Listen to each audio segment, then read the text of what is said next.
kelompok 2, sebelumnya izin memperkenalkan diri kami. Saya Aura Supamesa Luna dari absen 5. Saya Karla Afida Saputri dari absen 7. Saya Excelsa Ganus Alfarobi dari absen 8. Saya Failatul Asasaita dari absen 9. Saya Jabrati Wijaya dari absen 13. Saya Keswa Malika Yasmin dari absen 15. Saya Kinjala Musni dari absen 16. Saya Narita Larasati Putri dari absen 23. Saya Sultana Sirap Duna dari absen 30.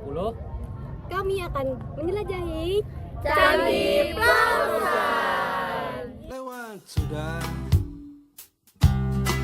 3 hari itu selamanya. Terdapat 3 pendapat mengenai sejarah Candi Plausan. Pertama, pendapat J.G. D. Kasparis tahun 1958 menyebut bahwa kompleks candi dibuat pada sekitar pertengahan abad ke-9 Masehi. Hal ini didasarkan pada prasasti pendek yang tertulis di Candi Perwara yang menyebut gelar dan nama tokoh tertentu. Kedua, N.G. Krom tahun 1923 berpendapat bahwa Candi Plausan dibangun pada abad ke-10 Masehi. Krom berpijak pada pemilihan batu yang digunakan untuk pembangunan Candi Plausan adalah batu yang bertekstur batu lunak. Ketiga, pendapat Kusen dan Anggraini yang dituliskan Wardani dalam Danyarati tahun 2009 yang berpendapat bahwa Candi Plausan Lor dimulai sebelum pemerintahan Rakai Pikatan. Secara pembagian, Candi Plausan terbagi dalam 2 kompleks, yakni Candi Plausan Lor dan Candi Plausan Kidul. Agar lebih jelas lagi, selanjutnya akan dijelaskan oleh Mas Kukuh sebagai guide kita waktu kita berkunjung ke Candi Plausan. Dengan aksara Jawa yang teman-teman tahu sekarang itu. Jadi aksara Jawa yang teman-teman belajar di SMA itu ada bapaknya. Bapaknya adalah aksara ini. Ini aksara Jawa kuno. Ini aksara Da. Ini pasangan Yo. Ini Weknyan. Ya. Ini itu ketika abad ke-10. Karena apa? Batu-batu yang digunakan ini adalah batu-batu yang sama yang ditemukan di situs Ratu Boko. Di utara Ratu Boko itu ada apa namanya? Ada batu-batu putih gitu. Nah, ini banyak ditemukan di sini juga. Jadi itu abad ke-10 malah. Yang ketiga ada pendapat dari siapa lupa, nang bisa melihat di sana ada satu candi. Sini ada satu candi. Sana yang sisi utara, sini sisi selatan. Dan kalau dilihat ini kembar. Jadi nama lain dari Candi Plausan adalah Candi Kembar. Karena emang sama. Nah, halaman satu ini dibatasi oleh pagar yang mengelilingi ini sampai sana itu. Dan antara kompleks antara area yang area selatan dan utara dibatasi oleh gerbang di tengah-tengah situ. Ini tuh namanya Makara. Nah, Makara itu ini adalah singa. Kemudian makaranya itu ini. Jadi ini ada giginya. Kemudian ada matanya. Ada matanya itu. Dan ini biasa ditemukan di tangga, untuk pembatas tangga di candi-candi. Biasa seperti ini. Jadi ada singa Makara, ada makaranya. Kemudian di atas itu sebenarnya ada relief burung, kalau teman-teman bisa beli itu. Relief burung. Nah, relief itu ada 2 jenis. Yang pertama ada reliefnya, yang kedua adalah relief ilustratif atau relief yang hanya ilustrasi tok, nggak ada ceritanya. Nah, biasanya relief yang tidak ada ilustrasi seperti ini biasanya buat apa? Nah, Makara tuh ini, kalau Makara tuh ini kayak gini. Kalau Makara. Kemudian ini ada relief burung tapi berkepala manusia. Nah, ini itu namanya kinara-kinari. Itu kayak makhluk dalam mitologi Hindu dan Buddha, itu merupakan makhluk mitologi yang menghuni di surga sebagai musician. Nah, kinara-kinari itu ada 2 jenis kelamin ya. Kinara laki-laki, kinara itu perempuan. Bisa dilihat sini, nuwun sewu, ada payudaranya. Ini jadi yang perempuan, kemudian yang laki-laki sini. Yang ini yang kinara, ini yang kinari. Nah, ini biasanya menjadi ada sarsa. Nah, ini juga kalamakara, Jadi kayak apa ya? Ini seperti penggambaran depan candi juga. Masalahnya di depan ada Kalamakara, kemudian depan ada Kalamakara, kemudian ini ada apa namanya? Ini Kala. Namanya bukan selain Kalamakara adalah Kirti Muka. Kirti itu raksasa, muka itu wajah raksasa. Kemudian ada Makara juga di sini. Jadi itu juga sama. Jadi kayak kita kayak menandakan kita ada di candi, di dalam candi. Oke, silakan masuk. Nah, teman-teman bisa melihat ada apa namanya? Ada relung yang bolong-bolong ini. Itu sama juga seperti di Candi Sari. Kalau teman-teman main ke Candi Sari, itu juga dalamnya juga kayak gini. Dan ini menurut penelitian jadi tempat apa tatakan kayu itu. Jadi dulu ada kayu di sini. Ada kayu. Nah, itu kalau di Candi Sari itu menjadi tempat penyimpanan buku-buku keagamaan. Busana kenegaraan, busana raja kemudian dikasih payung. Kalau dikasih payung ini biasanya tokoh yang di payung itu adalah tokoh yang punya kedudukan raja biasanya. Kalau teman-teman melihat keraton Solo atau keraton Jogja, biasanya kan kalau Jogja kan Sri Sultan itu kalau keluar kan ada payungnya, ada memayungi ya. Nah itu apa namanya seperti itu sudah ada dari zaman Mataram kuno.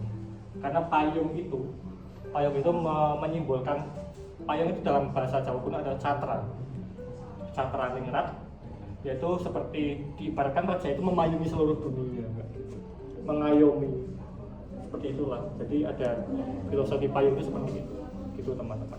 Nah bisa ada yang bilang juga bahwa kemungkinan apa namanya yang direliefkan ini adalah orang-orang yang ikut membangun Candi Plausan. Ada yang berpendapat seperti itu, tapi saya belum baca ini. Ada burung-burung, ada rantai-rantai, bunga-bunga. Jadi menandakan bahwa tempat ini tempat apa namanya seperti surga gitu Pak. Tuh. Oke. Arca-arca ya, ada bukan arca, relief yang di dalam kemudian yang di samping-samping itu. Nah kemudian apa ya? Ini namanya adalah relief sangka. Sangka itu kerang putih. Kalau di cerita Mahabharata itu digunakan untuk apa namanya sangkakala penanda trompet perang. Nah kalau di Indonesia Timur ini masih ditemukan fungsinya masih ada kayak gitu. Jadi kerang-kerang yang gede-gede kemudian menjadi alat musik. Kayak di SpongeBob gitu. Yes. Apa namanya SpongeBob tuh? Kerang ajaib. Kerang ajaib. Teman-teman yang di sana.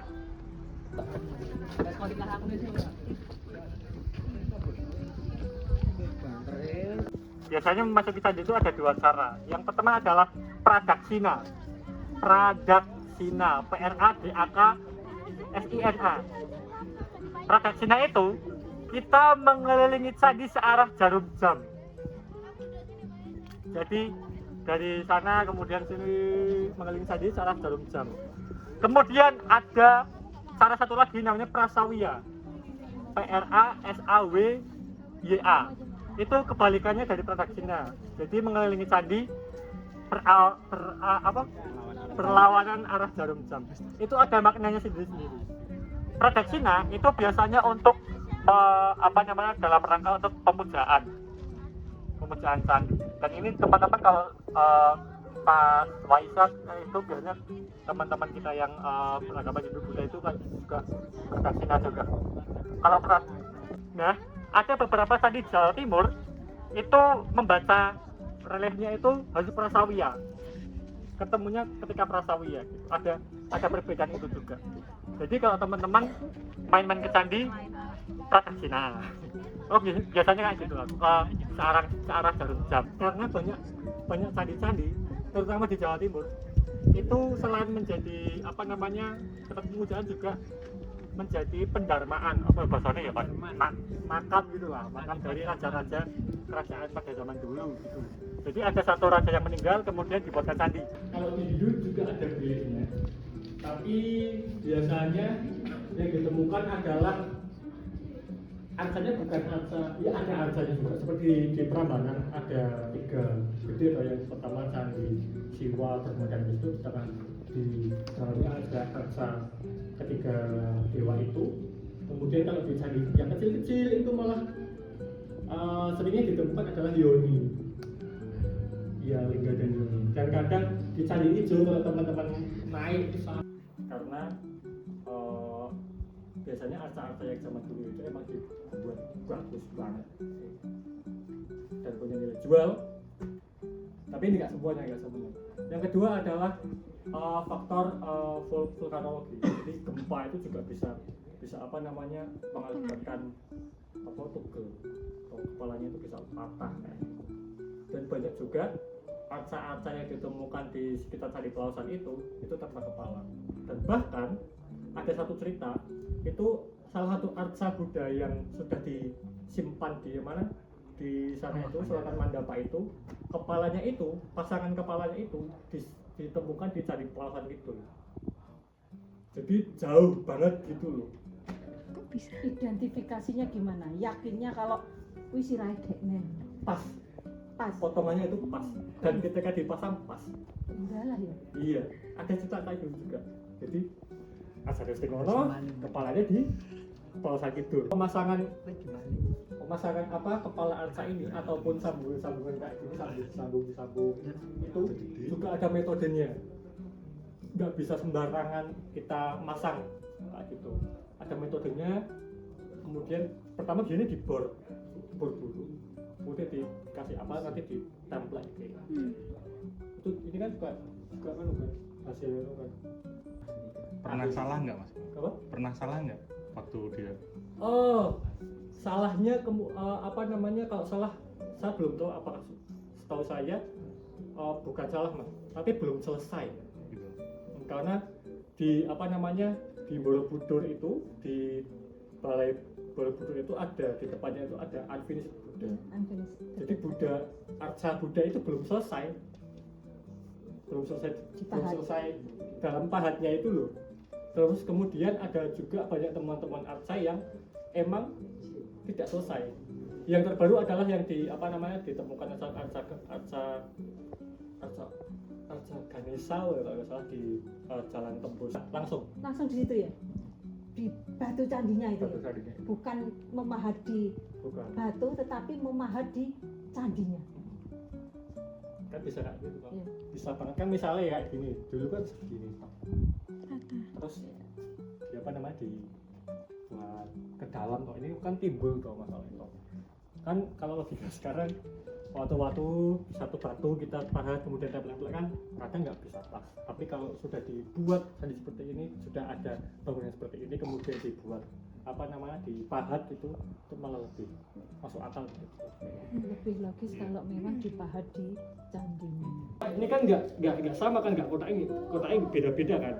Ada yang kayak gini, ada yang gini. Jadi itu ngunci. Sistem pengunci. Candi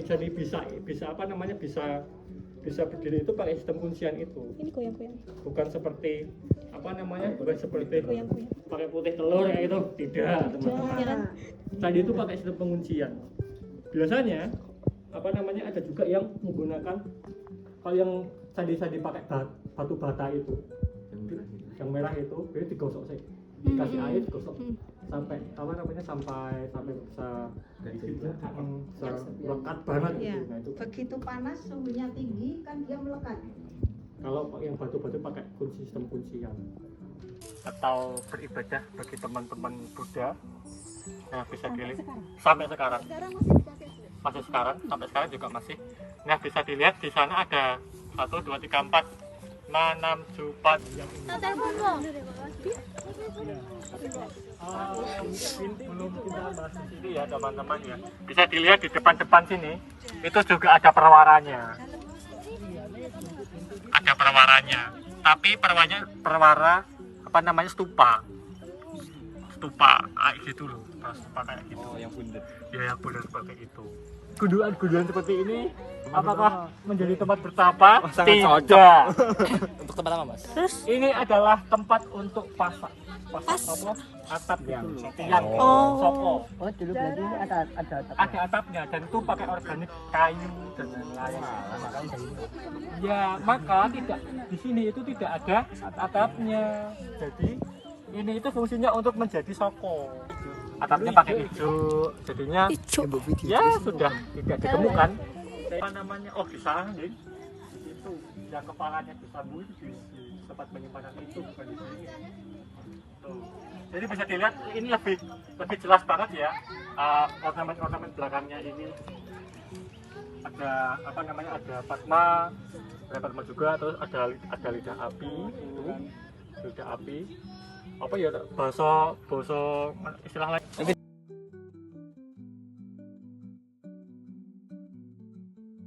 Untuk apa namanya, untuk pembacaan, jadi Candi Perwara itu dibagi menjadi 3 kelompok 3. Kelompok 1 itu diawali di sini. Gimana? Jadi baris apa nama sini, terus sana mengelilingi yang pertama. Kemudian baris 2 itu yang situ. Kalian di situ aja. Ya. Enggak kedengeran. Permulaan baris pertama. Baris pertama. Sini mengelilingi. Terus yang kedua, baris 2 itu dari sini mengelilingi sana. Terus yang ketiga. Kemudian dari aksara Dewanagari turun ke aksara Pallawa, Prasasti Yupa itu kalau kalian tahu di pelajaran IPS dulu. Kemudian turun lagi ke Jawa Kuno. Kemudian turun lagi ke Jawa Pertengahan. Dan kemudian turun lagi ke Jawa yang sekarang ini. Jadi ini kayak bapak atau simbahnya aksara Jawa yang sekarang. Nah, tapi ada persamaan, masih ada persamaan. Kalau ini 3-nya, ini ini A. Dibaca A, U. Nah, dibaca tambah suku Nu. Anu. Aksara Ma, tapi di depan belakangnya ada taling tarung. Jadi Mu. Anumo. Ini adalah aksara Da. Anumoda. Da. D biasa D. Anumoda. Artinya adalah apa namanya, bersimpati dengan, kemudian apa namanya, dengan senang hati, dengan persetujuan. Dan aksara Sa, kemudian ada cecaknya Sang. Nggak salah. Ini Sang kita. Kemudian aksara La ada sukune Kalu ada cecake Sangkaluhut. Ini adalah aksara Wa. Ini aksara Ra. Aksara Ka di pangkon. Sangkalung Warak. Dibaca dari awal. Anumoda Sangkalung Warak. Anumoda itu seperti kayak persembahan, kayak persetujuan. Sang itu kayak sang loh, sang siapa? Sang yang suatu orang tapi yang punya kedudukan. Ya. Kalung Warak itu nama bukan. Nama jabatan. Kemudian ini ada Pa tapi disuku. Pu. Aksara Da. Ini aksara K, pasangan Sa. Daksa. Budaksa. Daksa itu nama orang. Jadi ini adalah seperti persembahan dari Sang Kalung Warak, nama jabatannya, namanya adalah Pu Daksa. Sang Daksa Hus. Ini mungkin biayanya dari situ. Bisa dikatakan yang menjadi sponsor gitu. Sponsor adalah Sang Kalung Warak Pu Daksa. Ini ada semua.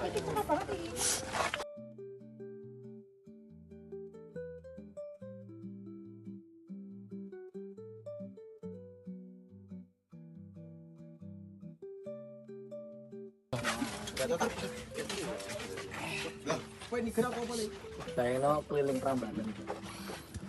Oke, Amin. nunggu teman-teman yang itu dulu. Amin. Yo kalau Prambanan ini udah biasa ya, udah biasa. Mas, ini kan jabatan yang paling tinggi itu jabatan yang mana, Mas? Ya ini. Ini. Pak, ini aksara Da. Dharma. Ini Ma di Dhamma. Jadi Dharma, jadi enak Dharma ini Sya. Kemudian di Cokro dipakai wulu Sri. Ini aksara Ma. Ini Ha di panjang Maha, Ra panjang Ja. Dharma Sri Maharaja. Ini kan harusnya pakai nama yang jadi satu gitu. Tapi dengan kata Sri Maharaja itu sudah menunjukkan dia itu tinggi. Sri Maharaja. Misalnya di Jogja Sri Sultan. Sri Sultan ini sudah tinggi banget kan. Mas, lah nek Sri Nah, di apa namanya di Candi Pelausan ini tidak disebut Pramodawardhani, tapi menyebut gelarnya. Jadi yang situ adalah persembahan dari suaminya, ini adalah persembahan dari istri. Yang itu tadi. Dharma Sri Maharaja. Ini Anumoda Sri Kahulunan. Sri itu Sri Maharaja itu tinggi. Sri itu tinggi. Nah ini Sri Kahulun. Ini ini asrana. Punya arana di pangku. Kahulunan, ini double Kahulunan.